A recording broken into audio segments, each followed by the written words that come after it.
జిల్లా చిలకలూరుపేటలో deputy CM Pawan పర్యటిస్తున్నారు. Sharada ZP హైస్కూల్లో మెగా పేరెంట్ టీచర్ మీటింగ్ లో పాల్గొన్నారు. ఆయన హైస్కూల్లో కంప్యూటర్ ల్యాబ్, సైన్స్ ల్యాబ్ ను పవన్ ప్రారంభించారు.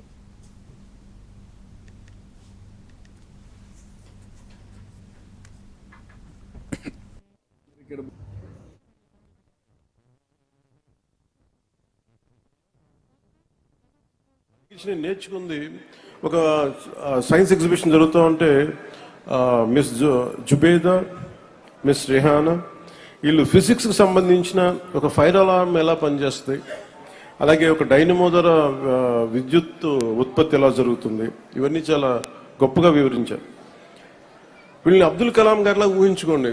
మన చిన్నపాటి చిలకలూరుపేటలో పిల్లలు ఇలా చదివి ఈ రోజున చాలా అద్భుతమైన మేధస్సు చూపించారు. జుబేదా కానీ రిహానా కానీ వీళ్ళని రేపొద్దున పిల్లలు చదువుకున్నారు, కాలేజ్ అయిపోయింది. అలా కాకుండా ఈరోజు ఉన్న వీళ్ళ లేటెంట్ టాలెంట్, నిర్లిప్తంగా నిగూఢంగా ఉన్న ఈ శక్తిని, ఈ వైజ్ఞానికమైన మేధస్సు ఉన్న ఈ పసి మనసులు, టెండర్ బ్రెయిన్స్ని మనం నర్చర్ చేయగలిగితే ఇది దేశానికి ఎంత ఉపయోగపడుతుందో మనం ఊహించుకోగలం.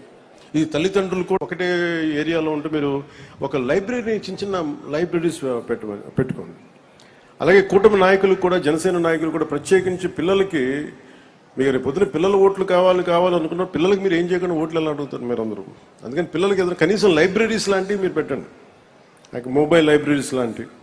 అందుకని నేను నా సైడ్ నుంచి మీ లైబ్రరీని నేను ఈ స్కూల్ని నడిపితే ఎలా ఉంటుందో అలాంటి లైబ్రరీ మీకు నేను మంచి పుస్తకాలు పంపిస్తాను. మీకు అది ఇంగ్లీషు, అలాగే మీకు 3 భాషలు వచ్చు. మీకు ఆ 3 భాషలకు సంబంధించి మీకు ఒక హిందీలో మీకు రామ్ధారి సింగ్ దినకర్ లాంటి ఒక గొప్ప రాష్ట్ర కవిని మీకు చదివేలాగా ఒక హిందీ పుస్తకాలు, తెలుగు పుస్తకాలు, మంచి ఇంగ్లీష్ పుస్తకాలు, ఇవన్నీ నేను మీకు సెలెక్ట్ చేసి ఒక దాదాపు ఒక నాకు బడ్జెట్ తెలియదు కానీ అంటే మీ లైబ్రరీ నిండిపోయేంత పుస్తకాలను కొత్త బీరువాలు కూడా పంపిస్తుంది. ఒకటే ఏరియా ఇందాక చెప్తుంది ఏంటంటే మాకు స్కూల్కి గ్రౌండ్ సరిపోవట్లేదు, గ్రౌండ్ లేదు అసలు. ఇంతమంది పిల్లలకి దాదాపు 1600 మంది ఉండేవాళ్ళు. పులారా గారు చెప్తే ఇప్పుడు 800 మంది పిల్లలు ఉన్నారు, 800 పైచులకే ఉన్నారని చెప్తా ఉంటే అసలు ఇంతమంది పిల్లలు ఆడుకోవడానికి స్థలం లేదు, సరిపోదు. అలాగే లైబ్రరీ చూసాను. సో దీనికి నేను ఎడ్యుకేషన్ మన రంజిత్ భాషా గారిని కూడా నేను రిక్వెస్ట్ ఏంటంటే దీనికి సంబంధించిన ప్లే గ్రౌండ్కి ఏదన్నా పాసిబిలిటీస్ అని ఎక్స్ప్లోర్ చేయవలసిందిగా కోరుకుంటాం. ఇందాక చెప్తుంది ఏంటంటే మాకు స్కూల్కి గ్రౌండ్ సరిపోవట్లేదు, గ్రౌండ్ లేదు అసలు. ఇంతమంది పిల్లలకి దాదాపు 1600 మంది ఉండేవాళ్ళు. పులారా గారు చెప్తే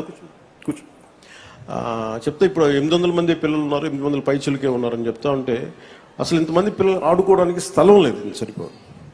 అలాగే లైబ్రరీ చూసాను.